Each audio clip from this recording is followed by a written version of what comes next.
அவர் இது என்னுடைய கடைசி உரை என்று சொல்லுகிற போது அதற்காக அவர்கள் காட்டியிருக்கக்கூடிய பதில் என்பது அவர் ஒரு ஆட்சியாளர் தானே என்பதை தாண்டியும் மக்களினுடைய மனதிலே நின்றிருக்கிறார் என்பதற்கான சான்றாக இருக்கிறது. ஒரு மென்போக்கான தலைவராக இருந்தாலும் கூடவே எந்த இடத்திலே இருக்க வேண்டும், எந்த இடத்திலே தளர்த்த வேண்டும் என்கிறதை தெரிந்த ஒருவராகவும் ஒரு நல்ல மனிதராகவும் எல்லாவற்றுக்கும் மேலே ஒரு மனிதத்துவத்தோடு யோசிக்கிற பிரதமர்கள், நாட்டினுடைய தலைவர்கள் யார் என்று பட்டியல்படுத்தலாம். நிச்சயமாக அதில் ஜஸ்டின் ட்ரூடோவினுடைய பெயர் இருக்கும். காரணம், ஒரு பண்பட்ட மனிதனாக இந்த நாட்டிலே பண்பட்ட ஒரு சமூகத்தை உருவாக்குவதற்கு, இந்த நாட்டை எல்லாருக்கும் ஏற்ற ஒரு நாடாக இன்னும் பண்படுத்த என்ன செய்ய வேண்டுமோ அதற்கான முயற்சிகளை எடுத்து வருவராகவும் தான் அவர் பார்க்கப்படுகிறார். நிச்சயமாக ஒரு அரசு தலைவர் திட்டங்களை நடைமுறைப்படுத்துகிற போது அதனுடைய ப்ரோஸ் அண்ட் கான்ஸ் நிச்சயமாக இருக்கும். ஆக அதனுடைய ஒரு விளைவாகத்தான் நாங்கள் இதை பார்க்க முடியும். ஜஸ்டின் ட்ரூடோவை நாங்கள் வழி அனுப்ப போகிறோம் என்பது ஒரு மாதிரியான கனதியான ஒரு சொல். கொடுத்த நிதியுதவிகளோ அல்லது வியாபாரங்களுக்கு கொடுத்த நிதியுதவிகளோ ஏனைய கட்சிகள் அந்த ஆட்சியில் இருந்திருந்தால் அவ்வாறான தொகைகள் எல்லாம் கொடுக்கப்பட்டிருக்குமா என்கின்ற கேள்வி ஒன்று நிச்சயமாக மக்களிடமே இருந்தது.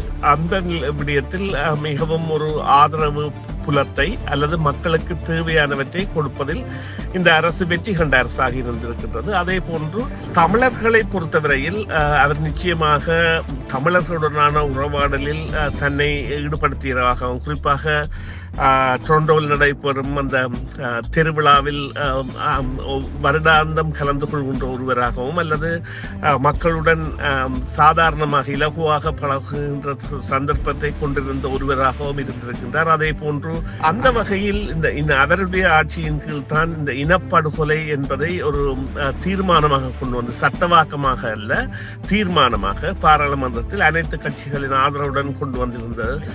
அவர் தொடர்ந்தும் பிரதமராக சில காலங்களுக்கு நீடிக்கக்கூடிய இந்த சான்றுகள் அல்லது சாத்தியங்கள் இருக்கின்றன. அதற்கான காரணம் இப்பொழுது நடைபெறுகின்ற இந்த அமெரிக்காவுடனான பேச்சுவார்த்தை இருந்த பொழுதும் அது எங்களுக்கு அடுத்த வாரத்தில் தெரிய வரும். ஒரு பிரதமராக செயற்படுகின்ற விதம் என்பது அவருடைய ஆளுமைகள் குறித்த கருத்துக்களை இறுதி நேரத்தில் மாற்றி இருக்கின்றது. ஏனென்றால் அவர் ஒரு பலவீனமானவராக கருதப்பட்டே தேர்தல் கொண்டு வரப்பட்டது. உட்கட்சி முரண்பாடுகள், உட்கட்சியில் இருந்து எழுந்த கோரிக்கைகள் என்பன இந்த தேர்தலுக்கு வழிவகுத்திருந்தன. அதன்படி அவர் விவரவாளர்களின் வருகையும், அதே நேரம் இவர்கள் அறிவித்த இந்த கல்வி திட்டத்தை அதாவது தவறான வழியில் பாவித்து புதிய குடிவரவாளர்களை உள்நுழைப்பதற்காக அந்த துறை என்பது பாவிக்கப்பட்டது என்பதும் கண்டறியப்பட்ட உண்மையாகவும் மக்களிடையே பலத்த கசப்பை ஏற்படுத்திய உண்மையாகவும் இருந்திருந்தது. அதற்கான பொறுப்பு குரல் பிரதமர் என்கின்ற ரீதியில் இவர் மீது திணிக்கப்பட்டது என்பது நாம் அறிந்த உண்மையாக இருந்தது. இவர் ஒரு ஆளுமை உள்ள தலைவராக அடையாளப்படுத்தியதாகவும், அவர் அந்த கனடா என்கின்ற தேசத்திற்கான நாயகனாகவும் அறிய உதவியது.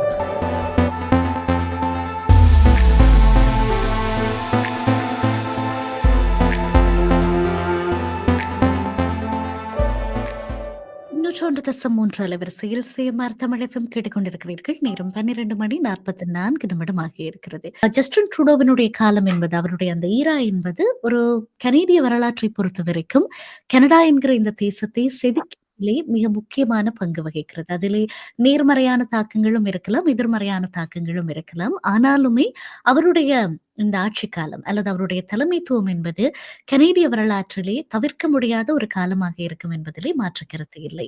ஆக அது வேலையாக இருக்கட்டும், வேறு எங்கேனுமே ஒருவர் ஒரு இடத்துல இருந்து போகிற போது அப்படி வழி அனுப்புவதற்கு சில முறைகள் இருக்கிறது.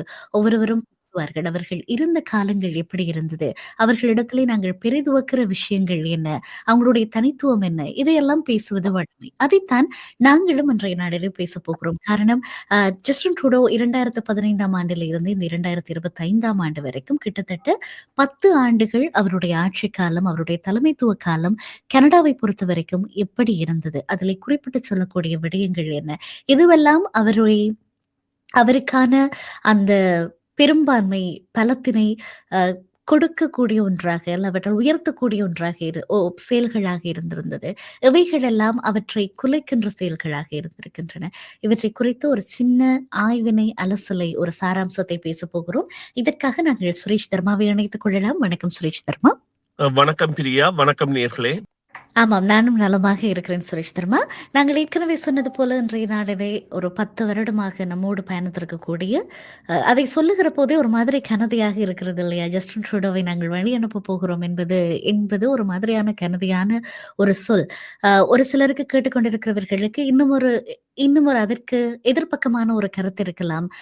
காரணம் அண்மை நாட்களிலே கனடா முகம் கொடுக்க வேண்டி நேர்ந்திருக்கிற இந்த பொருளாதார சிக்கல்கள், விலைவாசி ஏற்றங்கள், உட்கட்டமைப்பிலே நிகழ்ந்திருக்கக்கூடிய பிரச்சனைகள், குடிவரவு குடியகல்வாளர்களினுடைய பிரச்சனைகள், இவைகள் எல்லாம் அவர்களை ஒரு அதிருப்தி மனநிலைக்கு கொண்டு போய் சேர்த்திருக்கலாம். எதுவாக இருந்தாலும், நாங்கள் இந்த 10 வருட அவருடைய தலைமைத்துவத்தை குறித்து பேசப் போகிறோம். உங்களுடைய அறிவு கெட்டின வகையில், உங்களுடைய ஆய்வு கெட்டின வகையிலே, எதுவெல்லாம் அ மிக முக்கியமாக ஜஸ்டின் ட்ரூடோவினுடைய ஆட்சி காலத்திலே சொல்லக்கூடிய துறை சார்ந்த அ பங்களிப்புகளாக இருந்திருக்கிறது.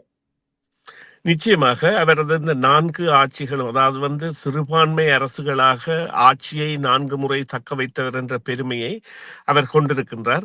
அது சாதாரண விடயம் அல்ல. அது பேச்சுக்களின் மூலம் நடைபெற வேண்டிய விடயம். அந்த மற்றைய கட்சிகளின் ஆதரவு என்பது இந்த விவகாரத்தில் பெறுவதற்கான முயற்சியாக அதில் வெற்றியடைந்தவராகவும், மக்களை பொறுத்தவரையில் பல விடயங்களில் முன்னிலைப்படுத்தப்பட்டது. காரணம் காலம். அவர் இருந்த காலம் என்பது குறிப்பாக இந்த பெரும் இடர் அல்லது பெருந்தொற்று நோய் என்கின்ற இந்த கோவிட்-19 வந்த பொழுது, அதன் பொழுது அவர் தாராளமாக அந்த மக்களுக்கு கொடுத்த நிதியுதவிகளோ அல்லது வியாபாரங்களுக்கு கொடுத்த நிதியுதவிகளோ, ஏனைய கட்சிகள் அந்த ஆட்சியில் இருந்திருந்தால் அவ்வாறான தொகைகள் எல்லாம் கொடுக்கப்பட்டிருக்குமா என்கின்ற கேள்வி ஒன்று நிச்சயமாக மக்களிடமே இருந்தது.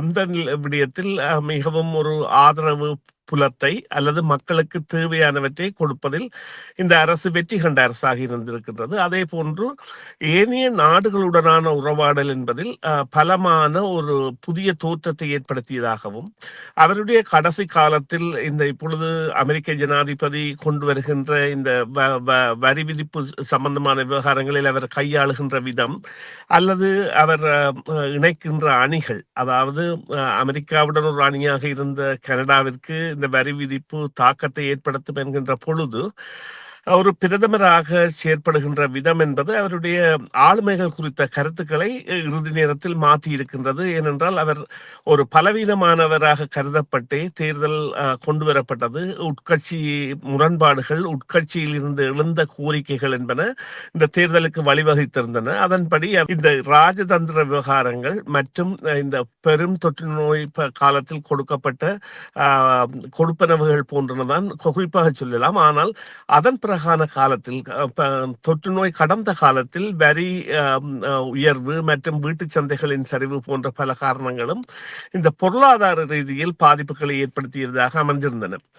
தமிழர்களை பொறுத்தவரையில் அவர் நிச்சயமாக தமிழர்களுடனான உறவாடலில் தன்னை ஈடுபடுத்தியதாகவும், குறிப்பாக டொரண்டோவில் நடைபெறும் அந்த திருவிழாவில் வருடாந்தம் கலந்து கொள்கின்ற ஒருவராகவும் அல்லது மக்களுடன் சாதாரணமாக இலகுவாக பழகுகின்ற சந்தர்ப்பத்தை கொண்டிருந்த ஒருவராகவும் இருந்திருக்கின்றார். அதே போன்று அவருடைய தொகுதி என்பது மொன்றியலில் தமிழர்கள் பெரும்பான்மையாக வாழுகின்ற தொகுதியாக இருப்பது கூட தமிழ் மக்களிடையான உறவு அவருக்கு அந்த பெரும்பாலும் கிட்டியதற்கான ஒரு சந்தர்ப்பத்தை கொடுத்திருந்தது.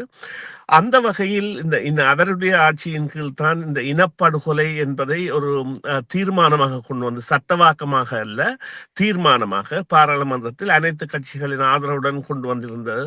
மற்ற இந்த மரபுரிமை திங்கள் தொடர்பான விவகாரங்கள் போன்றவற்றில் எல்லாம் அந்த விழா கொண்டாட்டங்கள் போன்றவற்றெல்லாம் பாராளுமன்றத்தில் செய்வது போன்ற இத்தியாதிகள் எல்லாம் அவர் செய்திருந்தார். இருந்த பொழுதிலும் இன்றைய நாள் அவருக்கான இந்த பதவி விலகலாக இருக்குமா என்றால் அதனை அவரும் எதிர்வருகின்ற தலைவரும் தான் தீர்மானிப்பார்கள். சில வேளைகளில் அவர் தொடர்ந்தும் பிரதமராக சில காலங்களுக்கு நீடிக்கக்கூடிய இந்த சான்றுகள் அல்லது இந்த சாத்தியங்கள் இருக்கின்றன. அதற்கான காரணம் இப்பொழுது நடைபெறுகின்ற இந்த அமெரிக்காவுடனான பேச்சுவார்த்தை இருந்த பொழுதும் அது எங்களுக்கு அடுத்த வாரத்தில் தெரிய வரும்.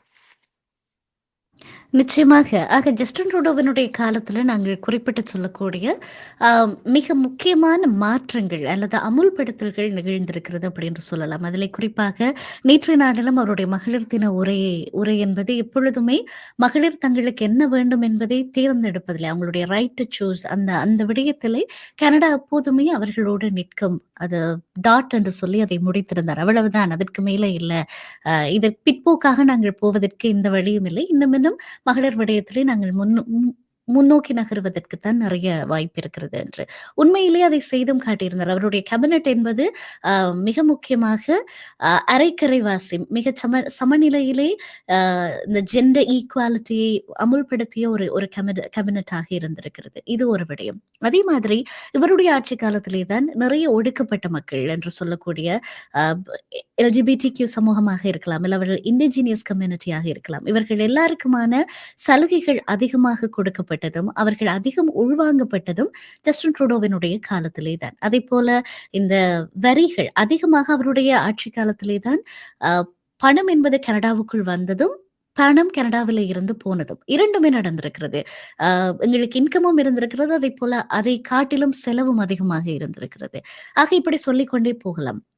என்னுடைய கேள்வி, அ எந்த விடயங்கள் அவருக்கு பேக்ஃபயர் ஆனது என்று சொல்லுவார்கள் இல்லையா? சில அவர் கொண்டு வந்த நல்ல திட்டங்கள், நல்ல எண்ணத்தோடு கொண்டு வந்த திட்டங்கள், மிக குறிப்பாக அவருடைய குடிவரவு, குடியகல்வு கொள்கை என்பது அதை கனடா எல்லாருக்குமான ஒரு நாடாக இருக்க வேண்டும் என்று சொல்லி அவர் முனைந்திருந்தார். ஆனால் அதுவே அவர் மீதான அதிருப்திக்கு மிகப்பெரிய காரணமாக போனது இந்த கடைசி காலங்களிலே. அண்மையிலே நாங்கள் இந்த ட்ரூடோ குறித்த இந்த சர்ச்சையை குறித்து பேசுகிற போது, வெளியில இருந்து பலர் சொல்ல கேட்ட விடயம். ட்ரம்ப் கேட்பதிலே ஒரு நியாயம் இருக்கிறது. காரணம், இங்கே நிறைய புதிய குடிவரவாளர்கள் வந்திருக்கிறார்கள். அவர்கள் இங்கே இருக்கக்கூடிய குடியுரிமையை பெற்று சட்டவிரோதமாக அமெரிக்காவுக்குள்ளே நுழைவதற்கான வாய்ப்பு நிறைய இருக்கிறது. அது அமெரிக்க பாதுகாப்புக்கு அச்சுறுத்தல் அப்படி என்று சொல்லி. ஆக இதை நீங்கள் எப்படி பார்க்கிறீர்கள்?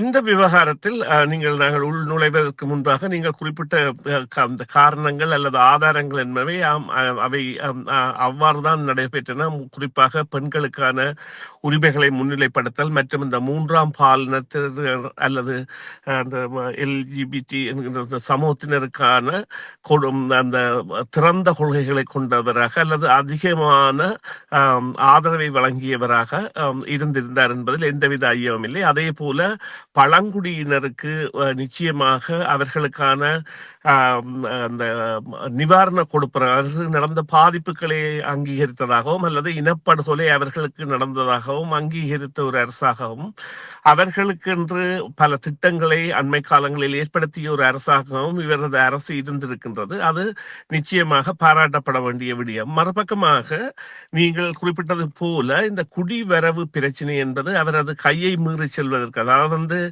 திட்டமிட்ட எண்ணிக்கையிலான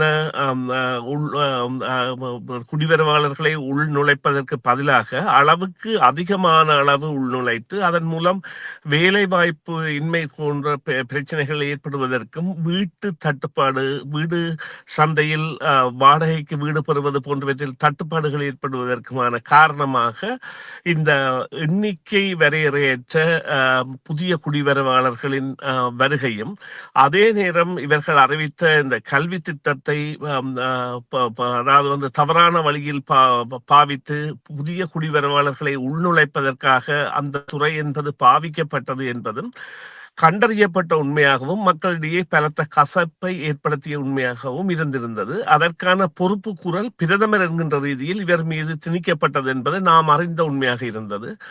அதே போன்று உள்கட்சியினரிடையே இவரது போக்கு என்பது சில வேளைகளில் கலந்தாலோசிக்காமல் நடவடிக்கைகளை எடுத்ததாக அல்லது மற்றவர்களுடைய அமைச்சு விவகாரத்தில் இவரது தலையீடு இருந்ததாக இவரது நடவடிக்கை என்பது அறியப்பட்ட ஒன்றாக அல்லது அடையாளப்படுத்தப்பட்ட ஒன்றாக இருந்தது. இப்பொழுது குறிப்பாக கூறினீர்களாக இருந்தால் அவருக்கு இது முதல் முறை இல்லை.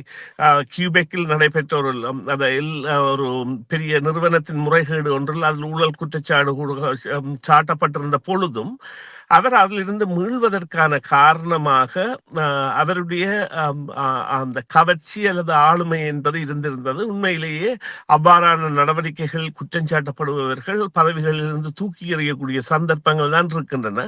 அவ்வாறான குற்றச்சாட்டுகள் மற்றும் தனிப்பட்ட நபர்களுடனான தொடர்பு அல்லது விடுமுறை கழிப்பிற்காக ஏனைய பணக்காரர்களின் இடங்களை பாவித்தல் போன்ற விவகாரங்கள் எல்லாம் தலை தூக்கி இருந்தும் அவையெல்லாம் மக்களால் எடுத்து படாமலே அவர் தெரிவு செய்யப்பட்டவராக இருக்கின்றபடியால் அவர் மீண்டும் ஆட்சிக்கு வந்திருந்தாலும் இவை கவனிக்கப்பட வேண்டியவை. குறிப்பாக இப்பொழுது கடைசியாக இந்த கிறிஸ்டா ஃப்ரீலாண்ட், அதாவது இப்பொழுது தேர்தலில் இந்த வெற்றி பெறுபவர்களில் ஒருவராக கணிக்கப்படுகின்ற அவர் கூட கிறிஸ்டியா ஃப்ரீலாண்ட் வந்து அவர் இவருடன் முரண்பட்டுத்தான் அந்த பதவியிலிருந்து விலகி சென்றார். இதே போல இதற்கு முன்னர் கூட இவரது தலையீடு அதிகமாக இருந்தது அல்லது இவரது பிரதமர் அலுவலகத்தின் தலையீடு இருந்தது என முன்னாள் நீதி அமைச்சர் கூட பதவியை விட்டு விலகுகின்ற அளவிற்கு நிலைமைகள் இருந்திருந்தன. எனவே அவரது ஆளுமையின் தவறுகளாக இவற்றை குறிப்பிடலாம். ஆனால் அவற்றில் இருந்து தப்பி பிழைத்தவராக இப்பொழுது பார்த்தீர்களானால்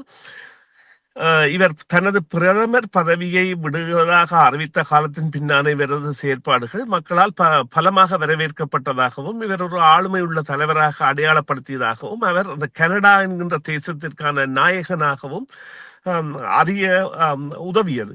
மக்களால் வரவேற்பை பெற்றிருந்தது. அவர் ஆற்றிய உரைகளாக இருக்கட்டும் அல்லது அவர் செயற்பட்ட விதங்களாக இருக்கட்டும். எனவே அவர் இப்பொழுது தனது அந்த பதவியை மத்திய தலைவரிடம் கொடுக்கின்ற திகதி நாங்கள் குறிப்பிட்டது போல அவர்கள் தான் தீர்மானிப்பார்கள் எப்பொழுதுன்னு தெரியாது. அதுவரையும் ஒரு கவர்ச்சியுள்ள ஒரு பிரதமராக இருக்கின்றார் என்பதுதான் உண்மை. நிச்சயமாக. ஆக இந்த இந்த அவருடைய நிறைவு நாட்களிலே அவரை இன்னும் ஒன்று அதிகமாக பாதித்தது. இன்றைக்கு எதிர்க்கட்சிகள் அவர்களினுடைய தேர்தல் பிரச்சாரமாக உபயோகிப்பது இந்த கார்பன் வரி திட்டமாக இருக்கிறது. ஆக அது குறித்து கொஞ்சம் விளக்கமாக சொல்ல முடியுமா? ஏன் அது அவ்வாறு தாக்கத்தை ஏற்படுத்தியது? ஆமாம்.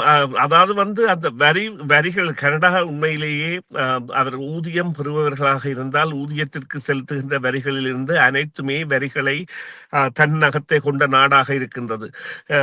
நீங்கள் குறிப்பாக ஒரு வீட்டை விற்கும் பொழுது அதில் பெறுகின்ற லாபத்திற்கு கூட நீங்கள் வரி செலுத்த வேண்டிய நிலை என்பது அந்த வரியின் வீதம் என்பது அதிகமாக பார்க்கப்படுகின்ற நாடாக இருக்கின்ற பொழுது இந்த குளோபல் வார்மிங்கை காரணமாக வைத்து இவ்வாறான ஒரு வரி விதிப்பு ஒன்றை கொண்டு வந்து பொருட்களின் விலைகளில் அவை திணிக்கப்படுகின்ற பொழுது அவற்றை இவர்கள் இவ்வாறான பிரச்சாரத்துக்கு எடுத்திருந்தார்கள்.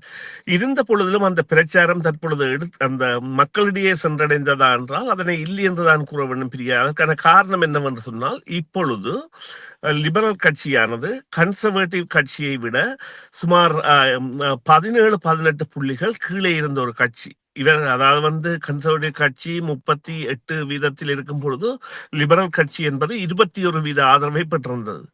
இப்பொழுது அதன் இந்த மக்களிடையே நடத்தப்பட்ட கருத்து கணிப்புகளின்படி அதனுடைய அந்த வளர்ச்சி அல்லது அந்த வாக்கு வீத நிலைமை என்பது லிபரல் என்பது கன்சர்வேட்டிவை விட 2% முன்னிலையிலும் 38ஆகவும் கன்சர்வேட்டிவ் கட்சி 36ஆகவும் இருக்கும் நிலையை அடைந்திருக்கின்றது.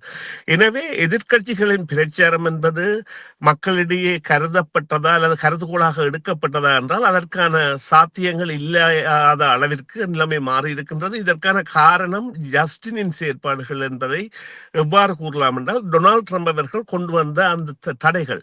டொனால்ட் ட்ரம்ப் தான் இதற்கான ஊக்க காரணியாக இருக்கின்றார். ஆனால் அதற்கான பதில் கொடுப்பதற்கு யார் தலைவராக வரலாம் என்கின்ற கேள்வி மக்களை லிபரல் பக்கம் திரும்ப வைத்திருக்கின்றது. எனவே அவர் அதாவது ஒரு பாதக நிலையில் இருந்து சாதக நிலையில் தான் கட்சியை விட்டு செல்கின்றார். நிச்சயமாக. அது நீங்கள் சொல்லுகிற மட்டில் அது ஒரு பச்சை கொடி. ஒரு நல்ல விடயம் உண்மையிலுமே. இது இப்படி இருக்க, அண்மை காலங்களிலே அவரினுடைய வெளியுறவு கொள்கை என்பது வெளிநாடுகளோடு மிக குறிப்பாக அ பலம் வாய்ந்த தேசங்களோடு அவர் முரண்டு பிடித்துக் கொண்டது என்பதும் கூட அவருடைய பதவியினுடைய இழுபறிக்கு ஒரு காரணமாக ஆகி போனது. மிக குறிப்பாக இந்தியாவோடு அவர் அண்மை நாட்களிலே காட்டியிருக்கக்கூடிய கடும்போக்கு, அதேபோல சைனாவோடு அவர் காட்டியிருக்கக்கூடிய கடும்போக்கு, சைனா மீது விதித்திருக்கக்கூடிய வரிகள், அந்த முரண்பாட்டு நிலைமைகள் கூட இதுக்கு ஒரு காரணம் அப்படி என்று சொல்லுகிறார்கள். இது எவ்வளவு தூரம் உண்மை? இல்லை, அவ்வாறான காரணங்கள் இருந்தன. அவற்றை கையாண்ட விதம் என்பது ராஜதந்திர ரீதியில் கையாண்டிருக்கலாம் என்ற ஒரு கருதியல் இருக்கின்ற பொழுதும், ஒரு பாதுகாப்பு துறையால் அந்த விவகாரம் பகிரங்கமாக்கப்பட்டு அவரிடம் கையளிக்கப்பட்ட பொழுது அவர்கள் அதை நேரடியாகவே கையாண்டது என்பது அமெரிக்காவினுடைய பங்கு கூட இதில் இருக்கின்றது. இதற்கான அதீத சாட்சியங்களை வழங்கிய நாடாக அமெரிக்கா இருந்திருந்தது. எனவே நடைபெற்ற விவகாரம் என்பது உண்மை, அதில் அவர் நடந்து கொண்ட விதமும் உண்மை.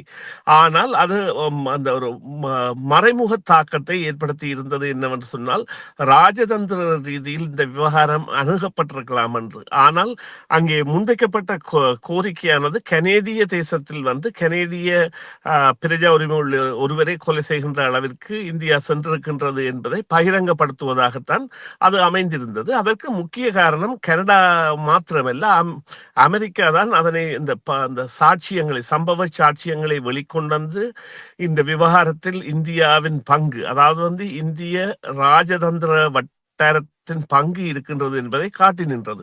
அதுதான் அவர் அவ்வாறான நடவடிக்கைக்கு காரணமாக இருந்த எடுத்த நடவடிக்கைக்கு. மற்றும் சீனாவுடனான பொருள் என்பது வளமையாக எந்த ஒரு அரசாலும் அது தொடர்ந்து செல்கின்ற நிலைமை இருக்கின்றது.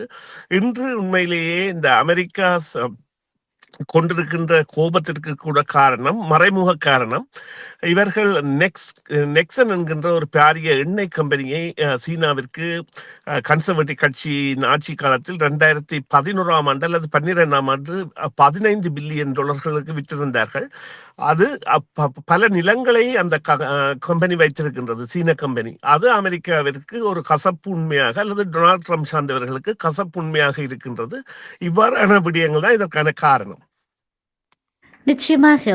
ஆக இந்த 10 வருடங்கள் என்பது ஜஸ்டினுடைய தலைமைத்துவத்தை பொறுத்த வரைக்கும் ஒரு மென்போக்கான தலைவராக இருந்தாலும், கூடவே எந்த இடத்துல இருக்க வேண்டும், எந்த இடத்துல தளர்த்த வேண்டும் என்கிறதை தெரிந்த ஒருவராகவும், ஒரு நல்ல மனிதராகவும், எல்லாவற்றுக்கும் மேலே ஒரு மனிதத்துவத்தோடு யோசிக்கிற பிரதமர்கள், நாட்டினுடைய தலைவர்கள் யார் என்று பட்டியல்படுத்தலாம். நிச்சயமாக அதில் ஜஸ்டின் ட்ரூடோவினுடைய பெயர் இருக்கும். காரணம், ஒரு பண்பட்ட மனிதனாக இந்த நாட்டிலே பண்பட்ட ஒரு சமூகத்தை உருவாக்குவதற்கும், இந்த நாட்டை எல்லாருக்கும் ஏற்ற ஒரு நாடாக இன்னும் பண்படுத்த என்ன செய்ய வேண்டுமோ அதற்கான முயற்சிகளை எடுத்த ஒருவராகவும் தான் அவர் பார்க்கப்படுகிறார். நிச்சயமாக ஒரு அரசு தலைவர் திட்டங்களை நடைமுறைப்படுத்துகிற போது அதனுடைய ப்ரோஸ் அண்ட் கான்ஸ் நிச்சயமாக இருக்கும்.